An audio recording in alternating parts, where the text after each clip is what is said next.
नमस्कार, जनवार्तामध्ये आपल्या सर्वांचं स्वागत। घेऊया मागील आठवड्यातील ठळक घडामोडींचा आढावा।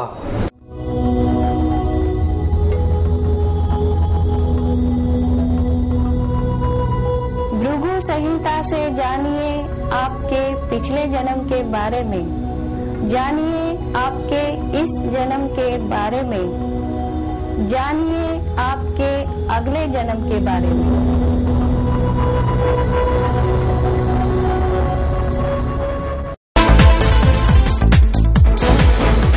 वारजे कला क्रीडा सांस्कृतिक विचार मंचच्या वतीने आरोग्य मार्च 2011 या चालण्याच्या स्पर्धेचं आयोजन करण्यात आलं।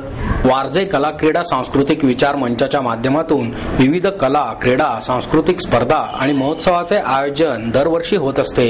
तसेच वारजेकर देखील गेली 15 वर्षे या कार्यक्रमांमध्ये सहभागी होत आहेत। केंद्रीय कृषी मंत्री शरद पवार यांच्या वाढदिवसानिमित्त वारजे कला क्रीडा सांस्कृतिक विचार मंचाचे संस्थापक अध्यक्ष सचिन डांगट यांनी आरोग्य मार्च या हौशी पुणेकरांसाठी चालण्याच्या स्पर्धेचे आयोजन केले।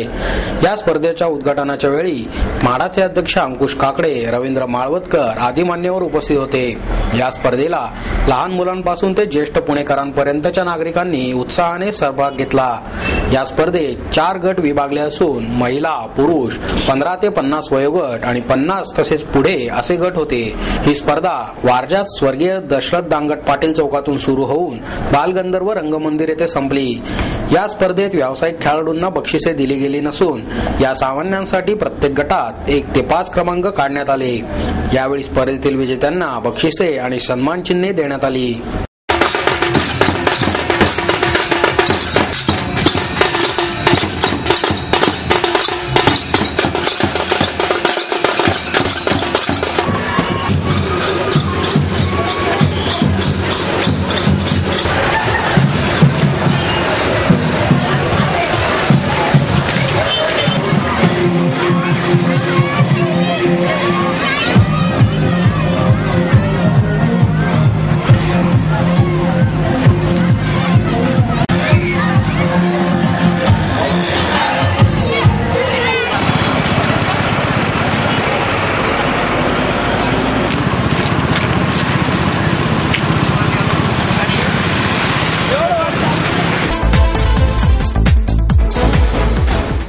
राजकारण्यांपेक्षा मतदार हा पुढचा विचार अधिक करतात, त्यामुळे पुढच्या निवडणुकीत काय होईल याचा अंदाज वर्तवणं कठीण असल्याचं मत मनसेचे अध्यक्ष राज ठाकरे यांनी व्यक्त केलं। मनसेच्या वतीने आयोजित कार्यक्रमानिमित्त राज ठाकरे पुण्यात आले होते। यावेळी आयोजित पत्रकार परिषदेत ते बोलत होते। कोकणातील खेड नगरपालिका मनसेच्या ताब्यात आली आहे। महापालिका निवडणुकीत पक्षाला असेच यश मिळेल या प्रश्नावर बोलताना ते म्हणाले, नगरपालिका निवडणुकीत काही ठराविक पॉकेट सोडली तर स्थानिक पातळीवरच निर्णय होतो। त्यामुळे महापालिका, विधानसभा, लोकसभा निवडणुकीत काय होईल याचा आडाखा बांधणे कठीण असते। राजकारण्यांपेक्षा मतदार नेहमीच पुढचा विचार करतात। कोणाला कोठे पाठवायचे हे त्यांना चांगलेच ठाऊक असते। पुण्याचेच उदाहरण घ्यायचे झाल्यास मागील महापालिका निवडणुकीत पक्षाला 75 मते मिळाली। लोकसभा, विधानसभा निवडणुकीत पक्षाच्या उमेदवारांना सुमारे 3.5 लाख मते मिळाली। मतदारांना चांगले माहीत असते कोणाला कोठे पाठवायचे। राजकारण्यांपेक्षा ते अधिक विचार करतात, त्यामुळे मतदारांना गृहीत धरू नये। त्यानंतरही नगर परिषदेच्या निवडणुकीत तेथील नागरिकांनी राष्ट्रवादीच्या हातात सत्ता दिली यामागचे गणित तेथील जनतेला जाऊन विचारा। मतदारांना आकर्षित करण्यासाठी सांस्कृतिक कार्यक्रम आणि धार्मिक स्थळांना भेटी देण्यासाठी सहली काढण्यात आपल्या पक्षाचेही इच्छुक आहेत। यावर त्यांनी तोही पॅकेजचाच भाग आहे असं हसतच टिप्पणी केली। शिवसेनेचे उपनेते गणेश सातपुते यांनी याप्रसंगी समर्थकांसह पुन्हा मनसेत प्रवेश केला। ठाकरे यांनी त्यांचे स्वागत केले। इतर पक्षांचे कार्यकर्ते पक्षात येण्यास तयार आहेत, परंतु मी सध्या शबरीच्या भूमिकेत आहे असेही त्यांनी सांगितले। खरं सांगू तर बऱ्याच ठिकाणाहून महाराष्ट्र नवनिर्माण सेनेमध्ये येणाऱ्यांची मला आमच्याच लोकांकडनं, बऱ्याच लोकांकडनं कळते की खूप लोक येऊ इच्छितात, पण मी सध्या शबरीच्या भूमिकेत आहे। बरं का, तशी बोरं चापून बघतोय आणि कारण त्याला काय त्या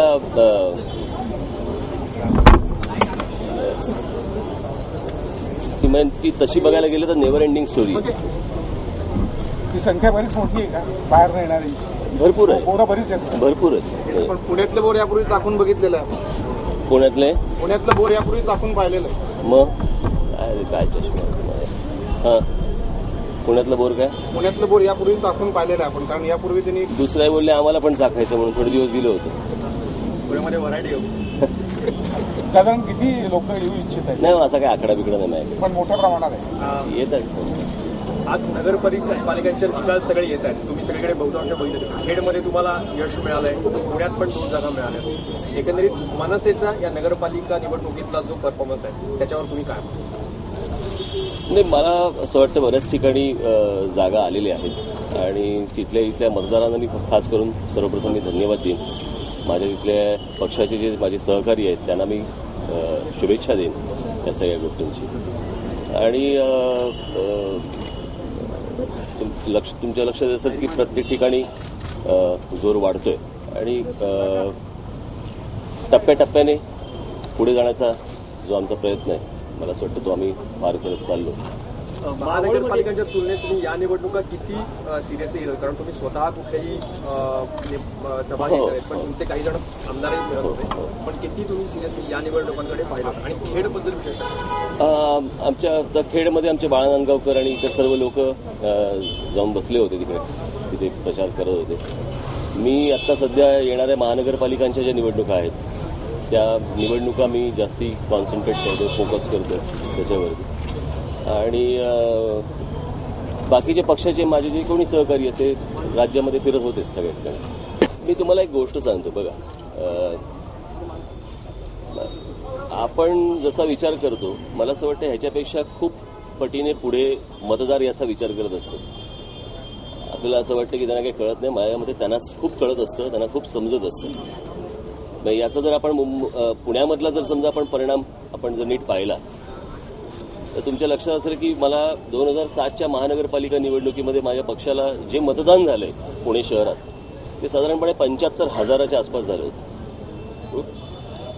लोकसभा निवडणुका त्याच्यानंतर 2007-2009ला लोकसभा निवडणुका झाल्या, तर 2009च्या लोकसभा निवडणुकीला झालेलं मतदान जे आहे पक्षाला तेही 75,000च्या आसपास आहे, बरोबर. आणि त्याच्यानंतर बरोबर 6 महिन्यांनी ज्यावेळेला विधानसभेच्या निवडणुका झाल्या त्यावेळेला ह्याच पुणे शहरामध्ये 3.5 लाखाच्या वरती मतदान आहे. सो कोणाला कुठे पाठवायचंय, कोणाला काय करायचंय, या सगळ्या गोष्टींचा तज्ज्ञ विचार मला असं वाटतं हे मतदार करत असतात. त्यांना एक तर गृहीत धरू नये आणि त्यांना मूर्ख समजू नये. पत्रकारांवरील हल्ले रोखण्यासाठी स्वतंत्र कायदा करावा या मागणीसाठी पुणे श्रमिक पत्रकार संघाच्या वतीने जिल्हाधिकारी कार्यालयावर मोर्चा काढण्यात आला. पत्रकार हल्ला विरोधी प्रतिबंध कायदा व्हावा यासाठी राज्यातील सर्वच पत्रकार गेली 2.5 वर्षे मोर्चे आंदोलने करत आहेत.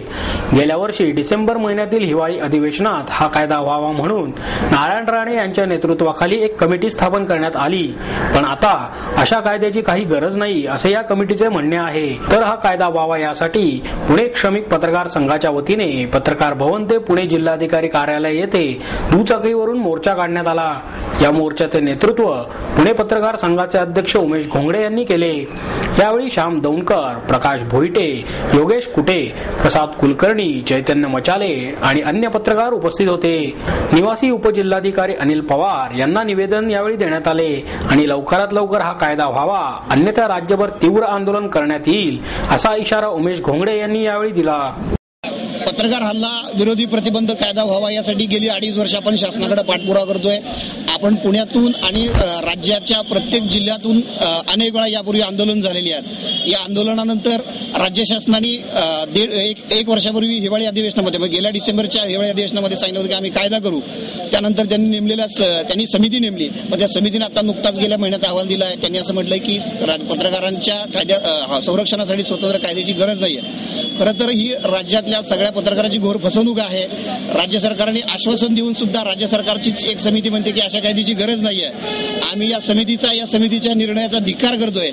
मी असं आता जाहीरपणे सांगतो की या पुढच्या काळामध्ये असा कायदा झाला नाही, सरकारने या संदर्भात अजूनही सकारात्मक विचार केला नाही, तर या पुढच्या काळामध्ये आम्ही राज्यभर यापेक्षा तीव्र आंदोलन करू, याची सरकारने दखल घ्यावी. महाराष्ट्र श्रमिक पत्रकार संघाच्या सूचनेनुसार पत्रकारांना हल्ला विरोधी कमिटीची कायदा करावा यासाठी जी आजच्या मोर्चाचं आयोजन केलं होतं, यापूर्वीच्या सर्व मुख्यमंत्र्यांनी हा कायदा करावा यासाठी अनुकूल मत दिलं असताना सुद्धा जी कमिटी स्थापन केली नारायण राणे यांच्या नेतृत्वाखाली, या कमिटीने अशा कायद्याची गरज नाही असं जे स्पष्ट केलं हे अत्यंत चुकीचं आहे. आज हा मोर्चा काढण्यात आला. या मोर्चानंतर अशीच आंदोलनाची पूर्वतयारी आम्ही यापूर्वी नंतर करू.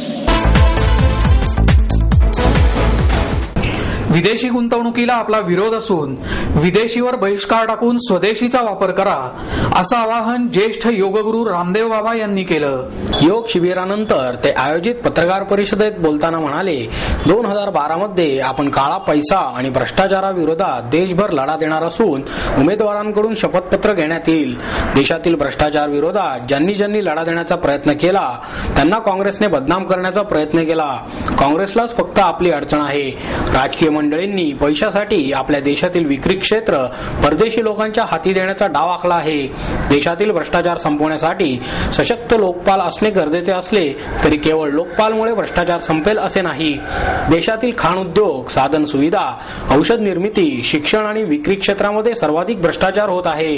यावेळी रामदेव बाबांनी भ्रष्टाचारी राजकारणी आणि लोकांबरोबरच विदेशी कंपन्या आणि त्यांच्या मालावर सार्वजनिक बहिष्कार टाकण्याबरोबरच स्वदेशीचा स्वीकार करण्याचं आवाहन केले.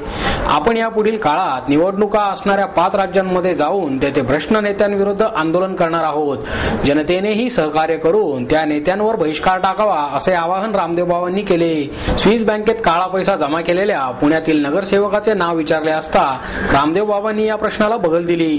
एखाद्या व्यक्तीचे नाव सांगितल्यास विनाकारण एकमेकांवर आरोप होऊन हे प्रकरण व्यक्तिगत पातळीवर येते असे त्यांनी नमूद केले. पुणेकरांच्या पसंतीला उतरलेल्या 6व्या भीमथडी जत्रेचा प्रारंभ थाटात करण्यात आला. Agricultural development trust Baramati, Mahatma Phule कृषी विद्यापीठ राहुरी, जिल्हा ग्रामीण विकास यंत्रणा आणि कृषी विभाग महिला बचत गटांनी उत्पादित केलेल्या वस्तूचे प्रदर्शन असलेले 6व्या भीमथडी जत्रेचे उद्घाटन मॅक्सेसे पुरस्कार विजेत्या समाजसेविका निलिमा मिश्रा यांच्या हस्ते करण्यात आले. यावेळी ग्रामविकास मंत्री जयंत पाटील, राहुरी येथील महात्मा फुले कृषी विद्यापीठाचे कुलगुरू डॉक्टर तुकाराम मोरे, भीमथडी जत्रेच्या मुख्य संयोजिका सुनंदा पवार, महापौर मोहनसिंग राजपाल, जिल्हा परिषदेच्या अध्यक्षा सविता दगडे, विजयराव कोलते, रेखा चव्हाण, राजेश कुमार इत्यादी मान्यवर उपस्थित होते. यावेळी बोलताना पाटील म्हणाले की बचत गटातील वस्तूंचा दर्जा कायम राहण्याबरोबर त्यामध्ये सुधार होण्यासाठी राज्यातील बचत गटांना या दृष्टीने उद्योग क्षेत्राकडून आवश्यक ती यंत्रसामुग्री पुरवली जाणार आहे. शासन यंत्रसामुग्रीसाठी अशी व्यवस्था निर्माण करण्यासाठी प्रयत्नशील आहे. येत्या मार्च 2012 मध्ये काही जिल्ह्यांमध्ये प्रायोगिक तत्वावर ही योजना राबवण्यात येणार आहे.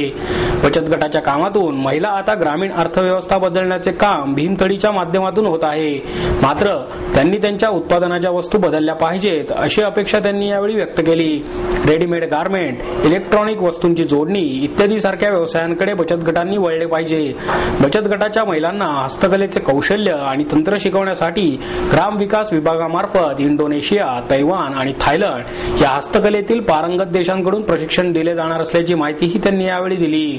वस्तू विक्रीसाठी बचत गटाच्या लोकांनी मोठ्या बाजारपेठेचे स्वप्न न पाहता समाजातील लोकांना त्यांच्या गरजेनुसार सेवा कशी देता येईल यावर भर दिला पाहिजे. स्वतःचा विकास करायचा असेल तर दुसऱ्यावर अवलंबून राहू नये असे मत यावेळी निलिमा मिश्रा यांनी व्यक्त केले.